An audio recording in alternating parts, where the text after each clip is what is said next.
Hola, mi nombre es Nicolás Chevar y voy a contar sobre transporte óptimo de baricentro con distancia de Fermat para la Virtuma 2021. Es una comunicación en la sesión de ecuaciones diferenciales y probabilidad, y este es un trabajo que hice junto con Pablo Groisman, Esteban Tabak y Facundo Sapienza, algo en lo que estamos trabajando y pensando. Les voy a contar tres cosas que ya son conocidas: el tema de transporte óptimo, baricentro láser y distancia de Fermat, y en lo que estamos trabajando nosotros es en combinar todas esas cosas para resolver los dos primeros problemas con esta nueva distancia, ¿sí? Desde un enfoque algorítmico. El problema de transporte óptimo, voy a contar un poco por arriba para que nunca se lo haya cruzado, es un tema enorme. Busca cómo transportar una distribución de probabilidad en otra, minimizando un costo, ¿sí? Cómo transformamos una en otra. Acá tenemos la montaña de tierra P de X, un trabajador que somos nosotros, que la quiere transformar en otra Q de Y, ¿no? Conocemos las dos que van a ser distribuciones, ¿no? Si las normalizamos en masa.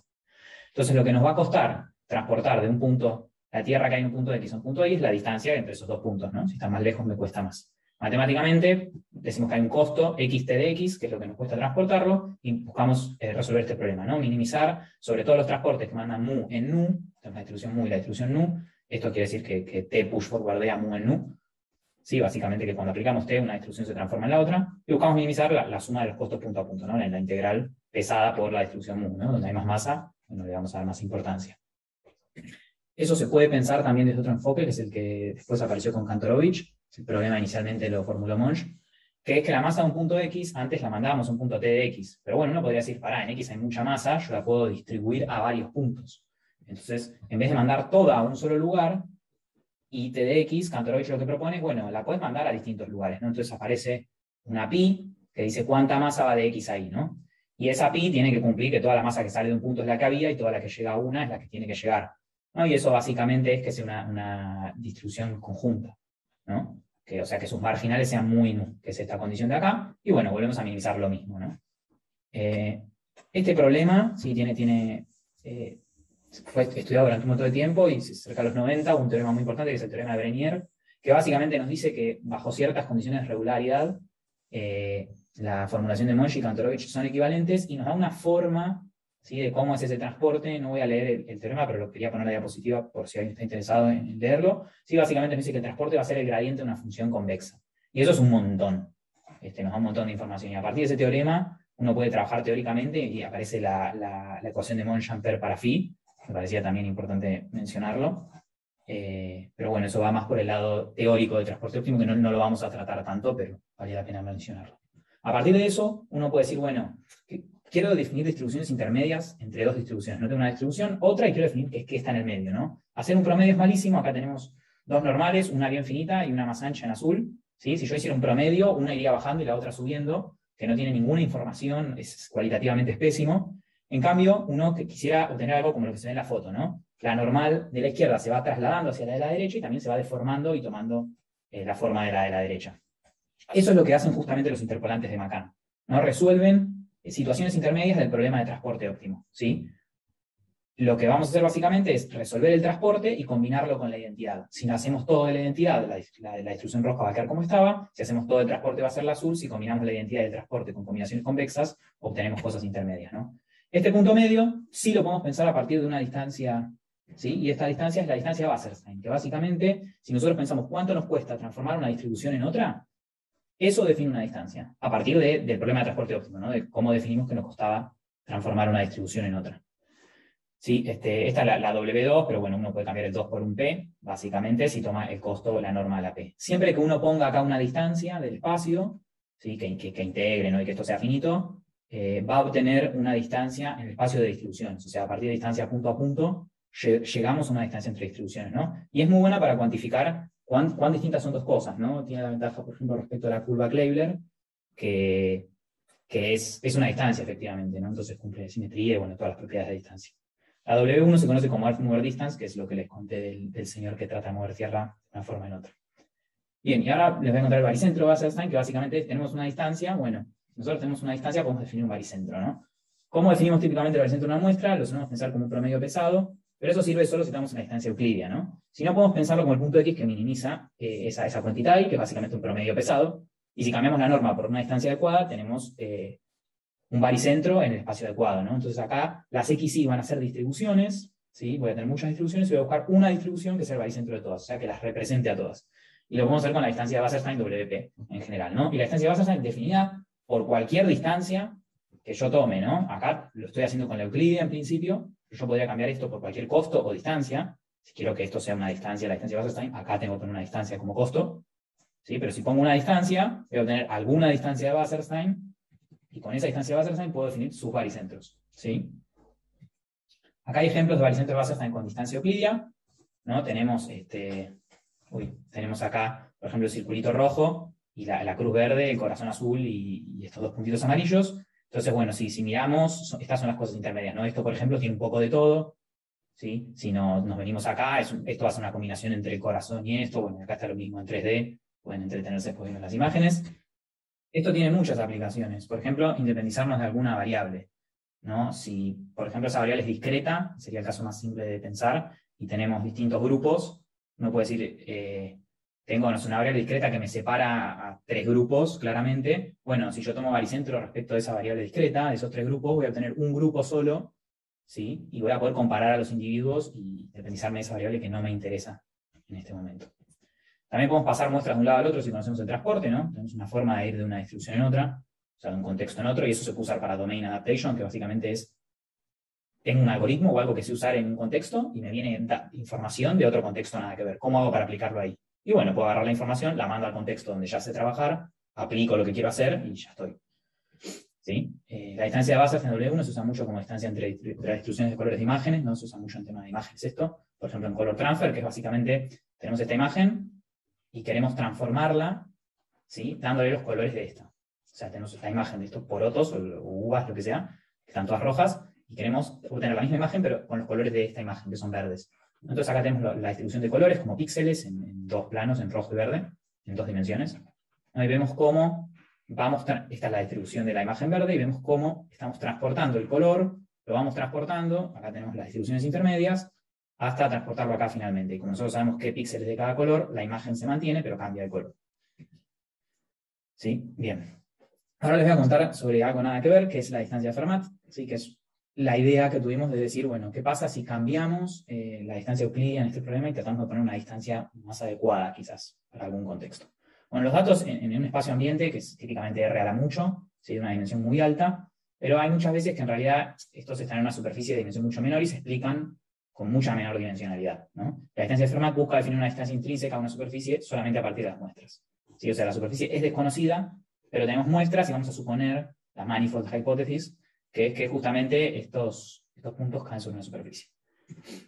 ¿Sí? La definición de la distancia discreta, también no quiero detenerme demasiado en esto, pero básicamente lo que dice es, dado un punto P y Q, ¿sí? A partir de toda una muestra de puntos Q sub I, la distancia de Fermat entre 2 puntos P y Q, la vamos a definir como el camino mínimo entre esos dos, ¿sí? Pero consideramos la distancia entre los puntos elevada a la alfa, ¿sí? Este alfa lo que me va a decir es cuán chiquito quiero hacer pasos. Si alfa es muy grande, a mí no me va a convenir dar pasos grandes, ¿sí? Porque eso va a ser muy grande. Entonces lo que voy a priorizar es hacer siempre saltos chiquitos por más que el camino sea más largo. Si alfa es 1, va a ser la línea recta, no es el caso euclidio.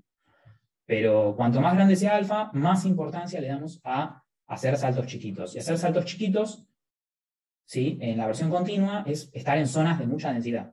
Y esto se parece mucho al principio de Fermat de óptica, ¿no? Donde si uno tiene dos regiones con distinto índice de refracción, en este caso con más o menos densidad de puntos, ¿sí?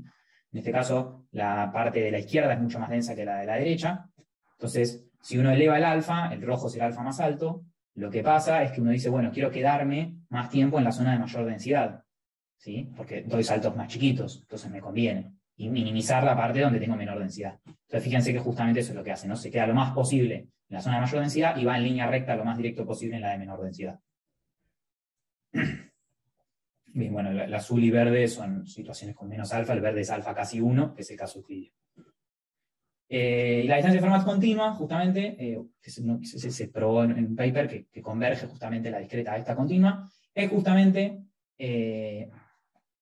esta integral de acá, ¿no? Es lo que busca minimizar, sobre todos los caminos que unen a 2 puntos, la integral de línea, ¿sí? De 1 sobre f a la beta. O sea, donde hay mucha densidad, me conviene pasar por ahí, porque f es alto, esto es chico, entonces me conviene pasar por ahí. Donde hay poca densidad, no me conviene pasar por ahí. Entonces, esto es básicamente una geodésica pesada por la densidad, ¿sí? Donde hay mucha densidad, quiero pasar y quiero que mi geodésica pase por ahí, le doy más importancia a esas zonas, y donde hay menos densidad, eso pesa mucho y voy a tratar de evitar esas zonas. Hay un ejemplo, ¿no? Si pensamos que estas son dos modas, ¿no? Y los grises donde hay poca densidad, el punto X geodésicamente está más cerca de X1 que de X2, el X moñito, ¿sí? Pero en realidad, para la distancia de Fermat está más cerca de X2. ¿Por qué? Porque para llegar a X1 tendría que atravesar una zona de muy baja densidad y eso haría explotar la integral, ¿sí? Entonces eso sería muy, muy alto.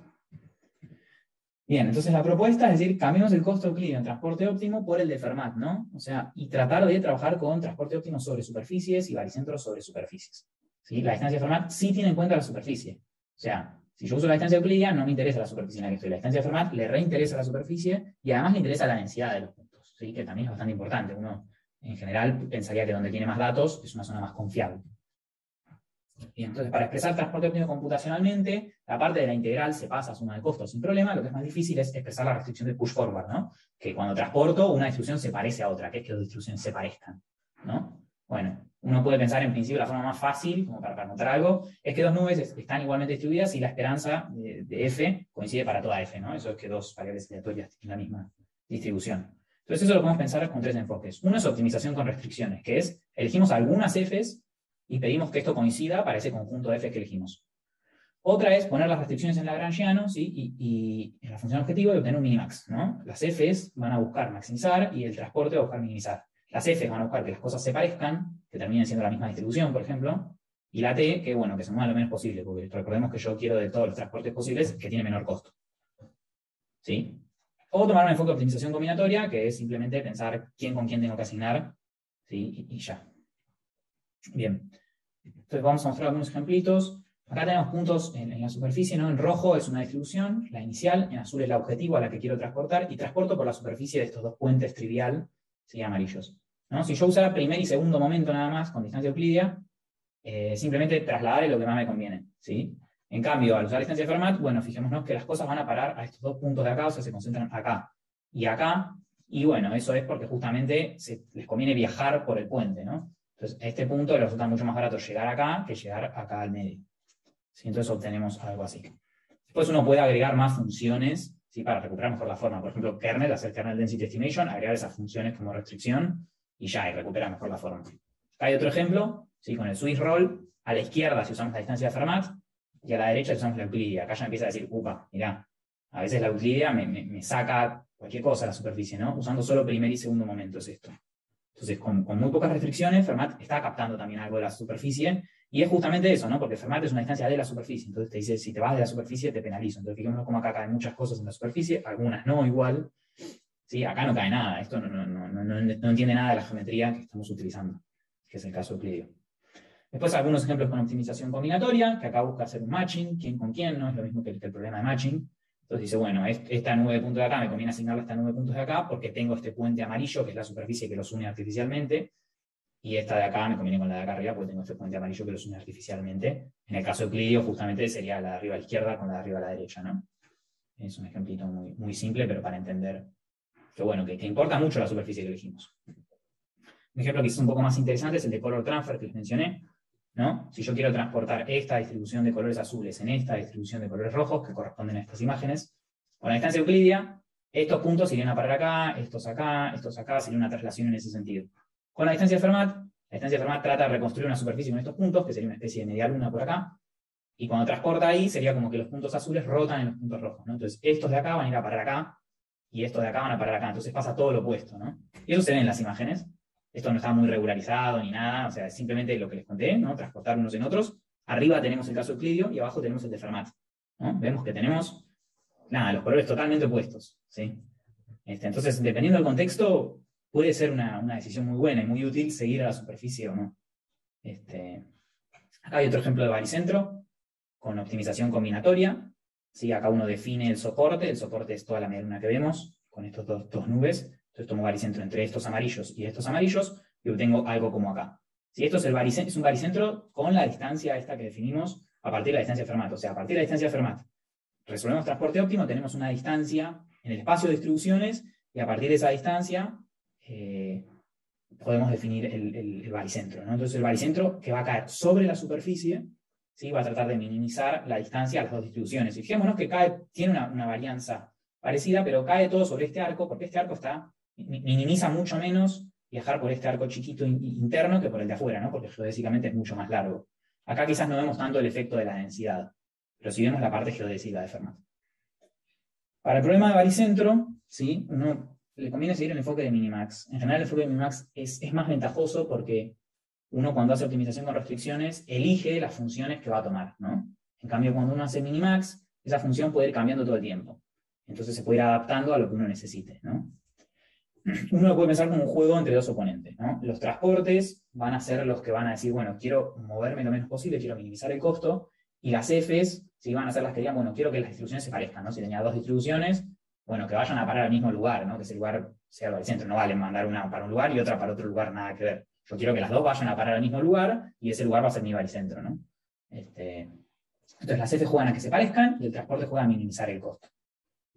¿Sí? Entonces seguimos el enfoque del paper de Esteban Tabac con Triglia y Sao, donde en el caso de Euclidio lo que dicen es, tomamos una F en particular, ¿sí? En vez de maximizar sobre todas las Fs, lo hacemos sobre una sola, ¿sí? Pero esa función que tenga en cuenta el transporte. Entonces, cuando vos vas cambiando tu transporte y vas moviendo los puntos, la función va detectando dónde tus distribuciones no se están pareciendo. Entonces te está diciendo, che, acá te quedan cosas para resolver, ¿no? Entonces, bueno, uno maximiza en vez de sobre todas las F, sobre todas las funciones lambda por esa F en particular que depende de la T. ¿Sí? Entonces esto hace mucho más fácil resolver el minimax, porque pasa a ser sobre un solo parámetro lambda, y bueno, puede hacer un algoritmo de barrera típico, o sea, es algo muy tratable, ¿sí? Y esta función F0 es la densidad condicional push forwardada por el transporte T, pero básicamente lo que me interesa decir es que hay que hacer estimación de densidad para usar esa F0, ¿sí? Y eso lo puede hacer uno vía kernels, ¿no? Si lo hace con los típicos kernels gaussianos, obtuvimos esto, que fue un problema en principio, ¿sí? Que es, que fíjense que los puntitos rojos son las distribuciones a las que le tomo baricentro, ¿no? Y las cruces es a dónde van a parar los puntos. Entonces fíjense que al principio, estos son gráficos con distinto h, que es el distinto bandwidth del kernel, la varianza de la normal que tomo. Fíjense que al principio las cosas ni siquiera se parecen entre sí, ¿no? Lo rojo y lo azul no se parecen, después se parecen un poco más cuando agrando el bandwidth, ¿sí? Pero también caen en lugares nada que ver, ¿no? Fijémonos que quizás en este es algo más o menos satisfactorio, pero en un bandwidth grande las cosas caen afuera de la superficie, ¿sí? No tienen nada que ver. ¿Y eso por qué es? Porque al principio lo que importa mucho es el tema de la F, ¿no? Del transporte, ¿no? Porque al principio los puntos se encuentran donde se encuentran, tienen costo cero, pero no se parecen en nada, son dos distribuciones distintas, y yo quiero que vayan a ser la misma. Entonces, las Fs entran en juego, y la forma que tienen de hacer que la distribución se parezca es minimizando, ¿no? La función objetivo, y la función objetivo va a depender de esta norma, y entonces se van a minimizar según el gradiente que dé esto, que básicamente es la línea recta que une los dos puntos. Entonces las cosas se van a unir por línea recta, que acá con un bandwidth grande se ve claro, ¿sí? Se unen en el medio. Y eso no es lo que queremos, ¿no? Nosotros queremos un baricentro en la superficie. Todo el cuento de usar una distancia en la superficie es para trabajar en una superficie. Entonces uno dice, bueno, cambiamos la distancia, la norma euclídea, y pongamos acá la distancia geodésica, ¿no? La distancia de Fermat, que es la que estamos utilizando, ¿no? Y bueno, eso está bien, se puede hacer. Hay varios papers que hablan sobre estimación de densidad con núcleos gaussianos utilizando distancias geodésicas, y la distancia de Fermat es una distancia geodésica pesada por la densidad, pero bueno, básicamente una distancia geodésica cambiando la métrica. Entonces, ¿qué pasa si cambiamos la distancia en esos kernels? Bueno, obtenemos lo que queremos y los puntos viajan por la superficie. Tenemos los puntos inicialmente acá, y fíjense que esto es en la mitad de la corrida del algoritmo, los puntos están viajando por este anillo, ¿sí? Para encontrarse acá arriba, que es el baricentro que queremos. Y acá también se ve lo de la densidad, ¿no? Tenemos un anillo construido artificialmente, pero que es muchísimo más denso que el resto de los puntos. Entonces, Fermat se da cuenta y dice, bueno, no me conviene ir por el medio, porque hay muy baja densidad en comparación con viajar por el anillo, ¿sí? Entonces decide viajar por ahí.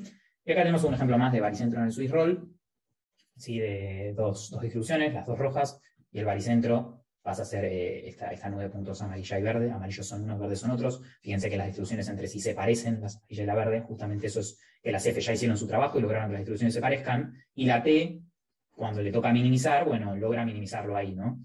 Justamente eso hace que sea el baricentro. Y bueno, eso la idea era contar un poco la idea de lo que estamos trabajando. Muchas gracias a todos por escuchar y la atención. Ahí dejo mi mail ante cualquier duda o comentario o idea, lo que sea, súper abierto a intercambiar. Y bueno, muchas gracias a toda la organización de la UMA, y en particular de la sesión de probabilidad y y ecuaciones. Así que bueno, muchas gracias y saludos.